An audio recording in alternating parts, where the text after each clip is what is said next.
King Arthur, Legend of the Sword, starring Charlie Hunnam, Astrid Burgess Frisbee, Jude Law, Jaman Hunsu. And I'm sorry if I pronounced that wrong. This movie was directed by Guy Ritchie. If you like Guy Ritchie, you're probably more than likely gonna like this movie. The dialogue is witty, it's clever, it's a lot of fun. But sometimes the editing, just the way some of the scenes are, didn't exactly work for me. I kind of got lost.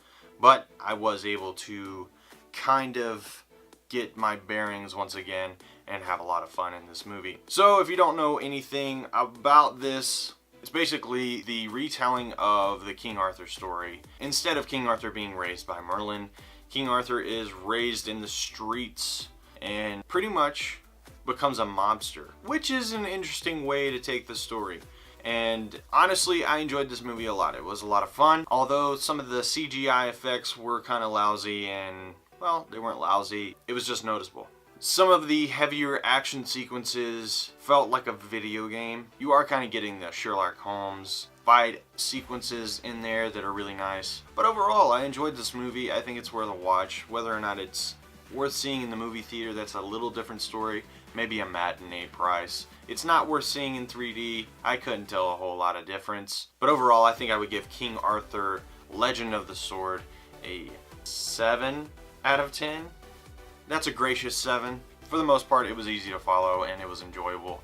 So, there are my quick thoughts on King Arthur, Legend of the Sword. What did you think? Did you like it? Did you hate it? Did you want more of a Disney type story in this? Were you wanting the original story of King Arthur presented up there on the screen, or were you happy with what they gave us? Let me know in the comments down below. I would love to hear your thoughts. And if you like this video, by all means hit that like button. If you're local to the Asheville, North Carolina area, be sure to head on over to the828.com. Why? Because that's where the locals go. As always, thank you so much for watching. If you like this content and you don't want to miss a single video, be sure to hit that subscribe button. And if you want to see my last review, which was for The Lost City of Z, also starring Charlie Hunnam, you can click right there. Thanks guys, and you have a fantastic day.